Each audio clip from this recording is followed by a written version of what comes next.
Hi there and welcome along to another workout for you to row along to. Today we're going to go for a nice long slow row together. In total we're going to row for 40 minutes and what we're going to do is our 4-minute warm-up, then we're just going to roll straight in to the main row. So really it's a 4-minute warm-up plus 36 minutes worth of rowing. Now we're going to do this at the nice low intensity, that 20 strokes a minute that I normally do throughout this entire Zero to Hero series.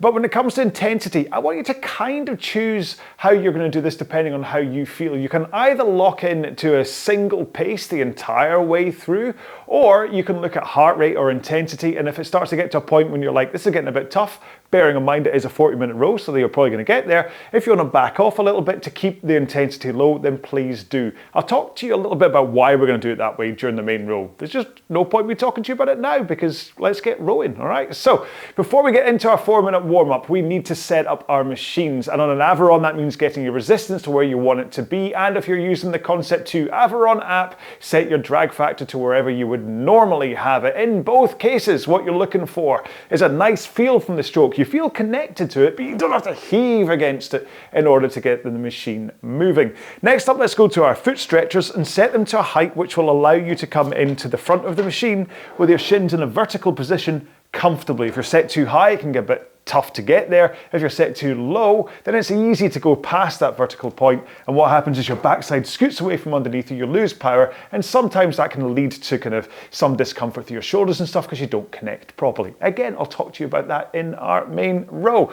Right then, so if you are ready to get into our warm-up, while this counter is on screen, I'm going to hastily take off my shell. You can hear it, and we're going to count down from 10, 9, 8, 7, 6, 5, 4, 3, 2, 1, and we're off. So warm up, we're just going to do it 20 strokes a minute.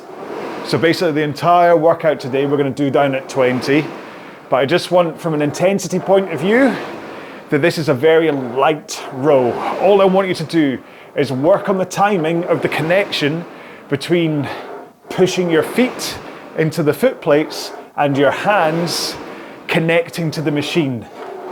Now, I do struggle with trying to explain what that means, but it's that point when you feel the weight of the machine, when whatever makes your machine move, moves at the point when the handle connects to it. And so if you can push your feet at the same time your hands connect, that's the most efficient way to get power into your machine.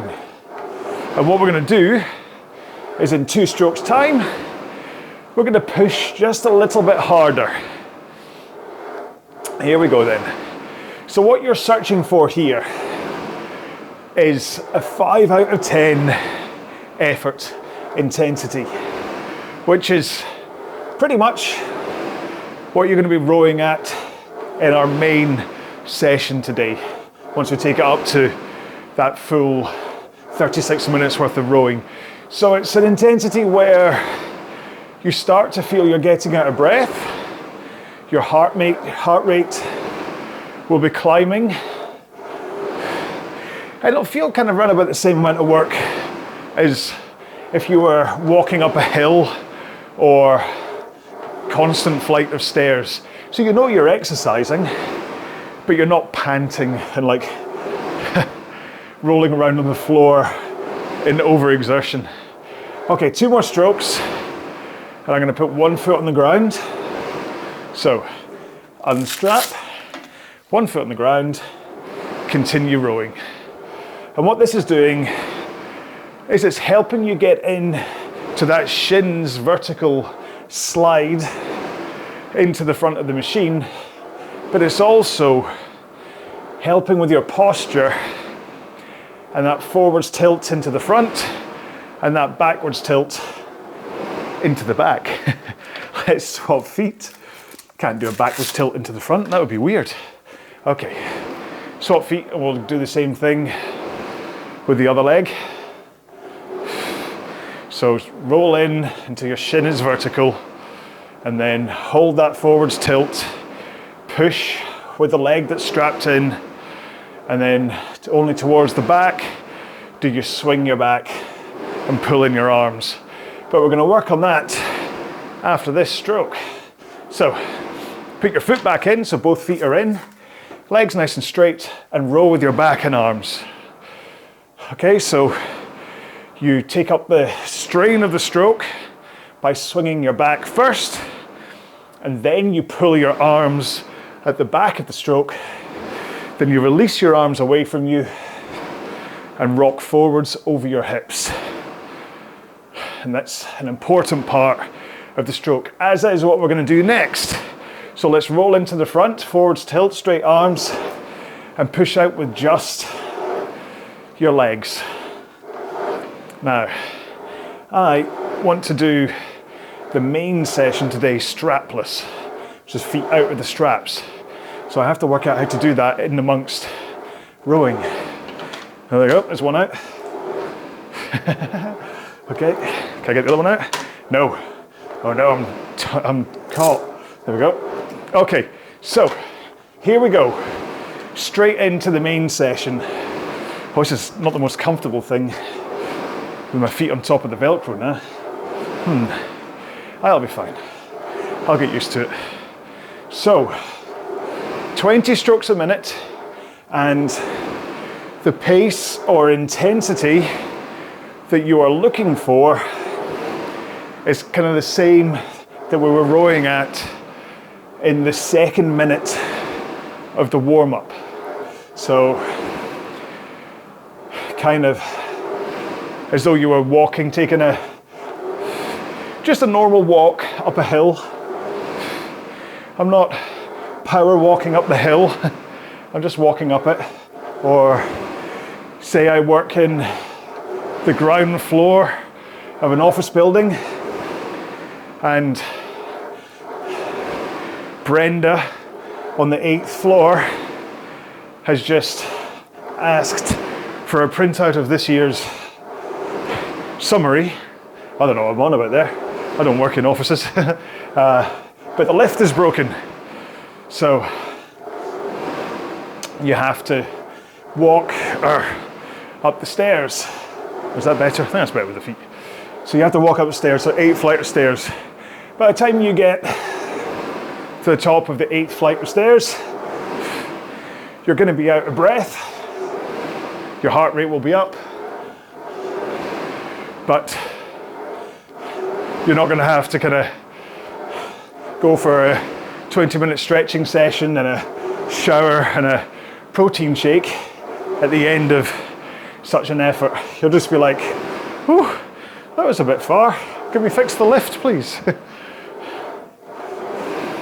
And so find your pace that matches that.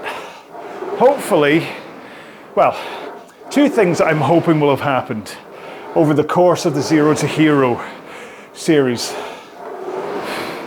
We have been rowing at this stroke rate and intensity quite a lot in this series. And the two things I'm hoping that you will have discovered is what your pace is. So when you look at the screen, if you say by the 10th workout in the series, you worked out that 1:58 pace, which is what I'm rowing at right now. 1:58 pace was your 5 out of 10 intensity. But then that meant that the next time you came back to do it,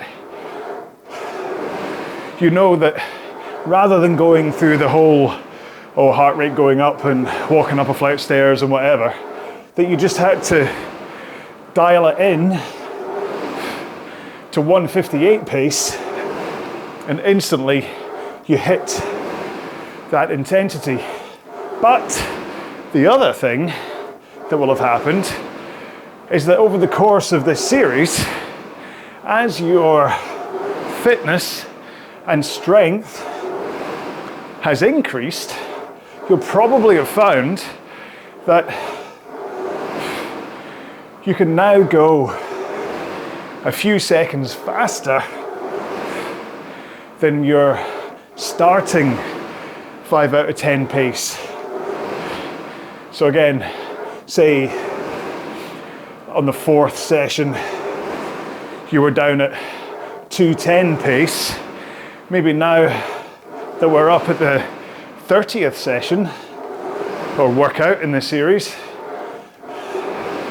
maybe to get the same perceived effort, that 5 out of 10 effort, maybe now you're able to row at 2 minutes per 500 meter pace because of the increase in your fitness. And that is really what I'm hoping has happened. I'd love it if you got in touch and told me if that's the case, because especially for anybody who is doing this series as a proper transition from zero to hero, so maybe the first session you've never really done any indoor rowing before, and now that we're 30 workouts in, it's a fair amount of rowing. It's a fair amount of putting up with me as well, to be honest. You deserve a medal for that. But what I'm hoping is that, as well as learning some Scottish language, I think I've used the odd Scottish word, haven't I? That your fitness and strength will really have improved from the beginning of this series. So let me know, get in touch and tell me whether this has helped. We've still got another 6 workouts to do after this one, so we're not done yet. But as being we're kind of in this closing stage, it'd be good to know. And so that's one of the reasons why, when I was saying about picking the pace to row to, that I want you to also lean on what you have learnt about your own body. So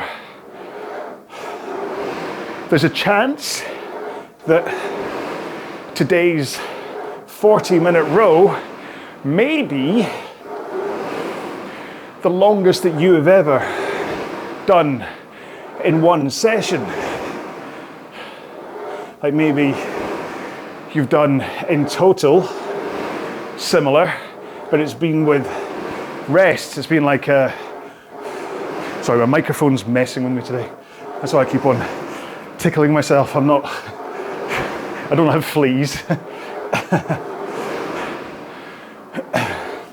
Yeah, so you know what you're capable of. You'll have experienced through enough of the sessions so far when your tipping point occurs. So often rowing at this intensity for 15-20 minutes is easy, and you're able to stay within a zone 2 heart rate. But then, whether it's just fitness or it could be dehydration, who knows what the specifics are for each person, but you'll find cardiac drift happens where when you hold the same pace, your heart rate, it's like it hits a point and it suddenly starts to climb. And so at that point, it's your choice as to whether to continue rowing at the same speed or back off the speed in order to stay in the zone 2 heart rate zone. Because really, that becomes how you want to work today, and also what you've done before and what you're about to do afterwards.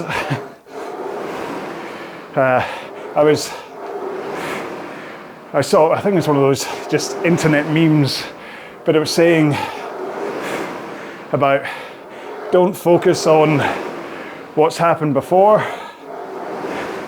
because that leads to depression. Don't focus on what's about to happen, because that leads to anxiety. Just focus on the now, which is great. Unless you're rowing or doing any kind of periodized training program, because you need to know what came before and what's about to come in order to know how to work out in the present.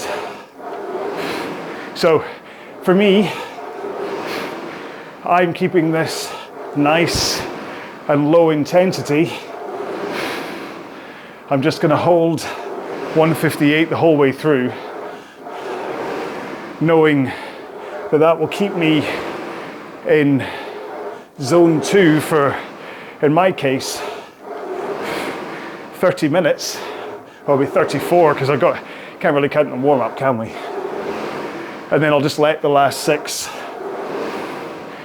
bounce into zone 3 heart rate. But the reason I'm doing that is because yesterday was the 6 times 5 minutes workout. This afternoon I did quite a intense high rocks training session. Didn't expect it to be quite as high as it ended up being, and so I'm going to use this as a recovery row, knowing that tomorrow's session, row 31 of the 0 to Hero challenge, is going to be a toughie. And so I don't want to string too many intense workouts along with each other, because, well, frankly, I ain't 18 anymore. And although I could probably go a lot harder on this one, I know that by the time I came to tomorrow's workout, I wouldn't be able to give it my all.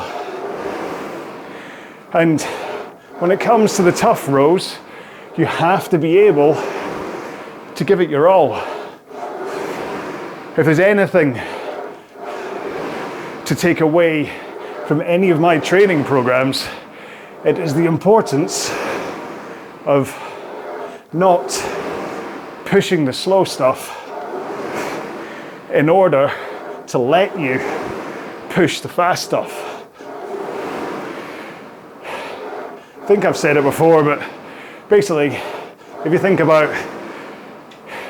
they're both 2 bookends, the slow stuff and the fast stuff, and you want to keep them nice and far apart, because the moment you increase the slow stuff, the fast stuff, you're not able to go as fast because you've robbed some of the energy that should have been available for it by going too fast in the slow stuff. And the problem is that it's really easy to go fast on the slow stuff. It's also really easy to go too slow in the fast stuff, but usually the fast stuff is like max power sprints or Tabata or something where you're just eyes closed and going for it. So it's not a conscious effort if you go slow in the fast stuff, but it usually is a conscious effort if you go too fast on the slow stuff. What it tends to be is an ego thing where you look at the speed, especially if, I mean, I had this where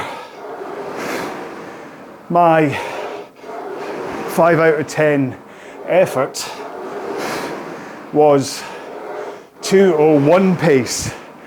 And so I'd go to the gym and I'd be like, I can't row at 2:01 pace.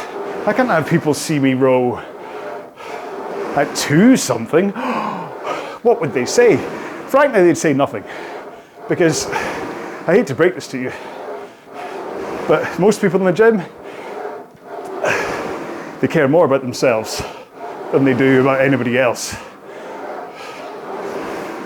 When I'm in the gym, I notice people, but I don't care about what anyone else is doing. I'll kind of look around and just kind of generally take in the scene, but I don't really care. In fact, tell you what, I don't tend, or I haven't tended to just break into a story yet in this series. Don't even think for any of the RowAlong workouts, but as being, we still have 21 minutes together. I think you can afford me a minute or two for this. So, one time, I was at the gym and I'd done my workout and I went over to the stretching mats.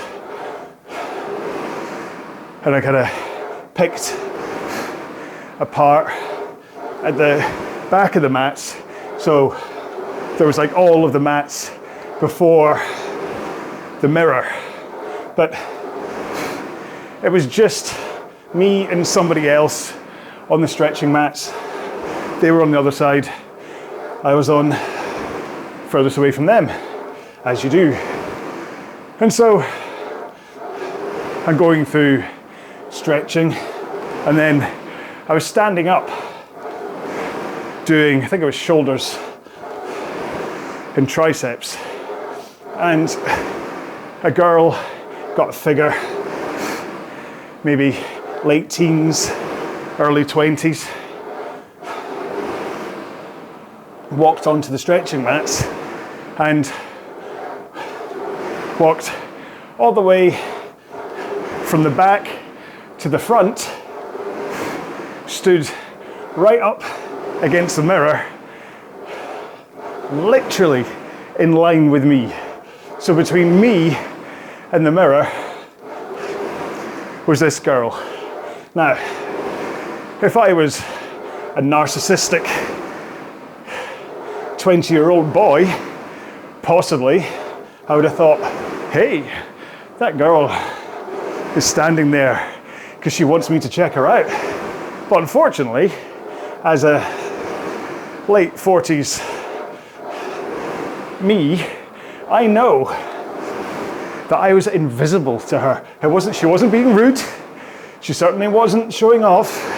I was literally invisible to her. She didn't even see me. and that's why she picked that spot. She had no idea that she was blocking my view. Or you never know, maybe she was watching me stretch and thought, crikey, that guy's doing it so poorly. I'll do him a favor and cover up his reflection so he doesn't have to look upon the misery of his own flexibility. But yeah, it's downside to getting older, folks. But the upside is, I've often thought, these aren't linked, by the way, in case you think I'm going to link them together, but I've often thought, if I could build a time machine, there's a few things I'd do. I'd wear earplugs when I play the drums. I'd take better care of my teeth. Don't look at my mouth anymore. Now that I've said that, I don't want you to look at my mouth. But I'd also jump into my own body as a teenager and go through my teenage years with the confidence that being a man in his late 40s can give you. Certainly, I'm not saying I'm the most confident man in the world, but compared to what I was like at 15 to 18, petrified of talking to girls and all that stuff, or even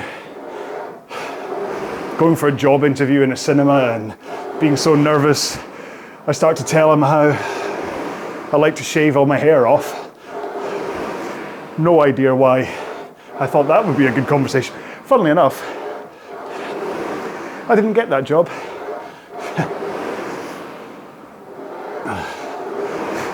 Would have been nice as well. Don't know why it came up. I think it was possibly at the time when, because I was a drummer in a rock band, I had hair like halfway down my back. I was long-haired, greasy layabout.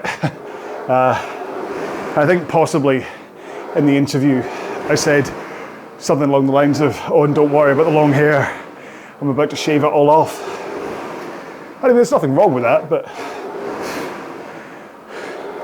when it comes to a job interview, usually most people say hello first. Anyway, so don't let your ego, here we are, 7 minutes later, don't let your ego get in the way of your training. So you might think that the 5 out of 10 zone 2 pace is boring, or you're not going to get any gains from it. But trust me, as long as you get into that zone 2 heart rate, so you still have to put in some kind of effort, the walking up the stairs effort. As long as you hit that zone 2, then the benefits that you get from rowing like this, or running, or cycling, or whatever your preferred flavor of exercise is, the benefits are huge. Because what you're doing here is training your heart to be stronger, more efficient. You are building the mitochondria, the power stations of your cells that deliver the energy to your body. And it's only in these low intensity rows that you get that mitochondria increasing effect. The harder you go, the more you leave them out of the equation. And so if you are still building up your foundation fitness, then the importance of staying within the zone 2 low intensity mitochondria building zone of your training is possibly more important than hitting that max intensity VO2 max building stuff. After all, if you search for the 80-20 training protocol, call John, not Gall, what you'll see is that 80% of your workouts should be like this, zone 2, low intensity, mitochondria building workouts, and then 20% should be max intensity, VO2 max building stuff. So basically, out of every 5 workouts, only one of them should you be working harder than a low intensity if you're following the 80-20 protocol. Now, for this 0 to Hero series, you'll notice it's 50% low intensity, 25% tempo and 25% max intensity, but that's because I'm trying to create a kind of all-round result for you where you'll be able to springboard into pretty much anything off the back of this. So it's probably time to start thinking about what are you going to do next? What's your goal? How are you going to utilize, let's say, what we've been doing in this series and then move on to a new challenge? So whether that's rowing 10,000 meters, maybe you haven't hit 10K yet. Well, the base fitness that you've gained from this series will easily get you there. And then the tempo workouts, which have been teaching you to push through when it becomes uncomfortable, that'll make sure that you get to the end when either your brain tells you you can't keep going, or worse, your brain says, come on man, I mean, you're looking at 50 minutes here. That's a long time to row. Do you really want to do that? That sounds a bit boring. I've been there before. Even, I think the last time I tried to do a 30-minute time trial, got 10 minutes to go. The last time I tried to do a 30-minute TT, I think I got about 8 minutes into it at my time trial pace, and my brain started to say, do you really want to do this for 30 minutes? That sounds like quite a lot of hard work. It'd be much easier if you just backed off the pace. And so that's why you just don't want to listen to your brain sometimes. You want to go in to a tough session, kind of wanting to devour that session. I used to say when I was a cyclist that I ate hills, not with an H on the front. I'm not being all English and dropping my H's. I ate hills. No, I eat them, because every time I got to the bottom of a hill, I was faced with either looking up it and saying, ooh, or looking at it and going, I'm gonna eat you. And so if you go into it with that kind of, I'm gonna smash this kind of work ethic, you'll do a lot better, trust me. So anything you do, 100-meter time trial, a minute, 500 meters, 1K, 4 minutes, 2K, 5K, 6K, half an hour, 10K, an hour, a half marathon, a full marathon, or even, if you're that way inclined, 100,000 meters in one sitting, which that's going to be a long row. I'm not even going to mention doing a 24-hour stint, but anything, or even the tough training rows, like the Tabata will make a return. The 12 times 3 minutes progression will appear, and 4 times 4, 3, 2, 1. All 3 of those workouts are tough workouts. Ones that you need to be mentally strong to make sure you get through them, but more importantly, you get through them at the right pace, that you don't back off.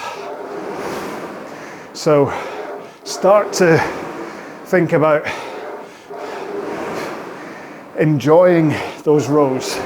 Like when it pops up, you go, yes, I get to do that row and see what I'm capable of. I hope that makes sense. Oh, it dawns on me once again as we come into the closing 6 minutes that I haven't really, apart from the warm-up, talked technique today. It's been mostly either why we train like this, motivation, or why 20-year-old girls ignore me. So, let's just spend the rest of the row just talking a little bit about technique, just in case fatigue has set in and you are struggling a little bit. Because really, the point of talking technique and rowing these long workouts is to really drill in a good technique so that even when fatigue sets in, even if you're tired, people will still be able to look at you and go, well, still held his posture. Or she still kept her arms straight. So that's what you need to think about the purpose of a row like this. On top of building your fitness, it's about locking in technique. And so we'll start at the back again. So as the handle comes in to sternum height and you pull in to a strong finish, shoulder blades squeeze together, I want you to instantly release the handle. So don't hold it against your body, just let it bounce straight out in front of you again at pretty much the same height you pull it in at. So don't drop it and scrape it down your legs, but also don't throw it up in the air, both of which are usually caused or the result of an early knee bend, but we'll get to that. So arms in front of you. The momentum of the arms away triggers a forwards tilt. But what I want you to do is think about going up and forwards with your posture, not with your arms. I know that gets confusing now, doesn't it? Sorry. But sit up, rock forwards. Sit up, rock forwards. And then, by the time the handle is past your knees, you should be in your perfect forwards tilt to 1 o'clock on the clock face. And all you have to do is bend your knees to roll to the front. And so if you are the kind of person who has to throw the handle over your knees, it's probably because you're bending them too early.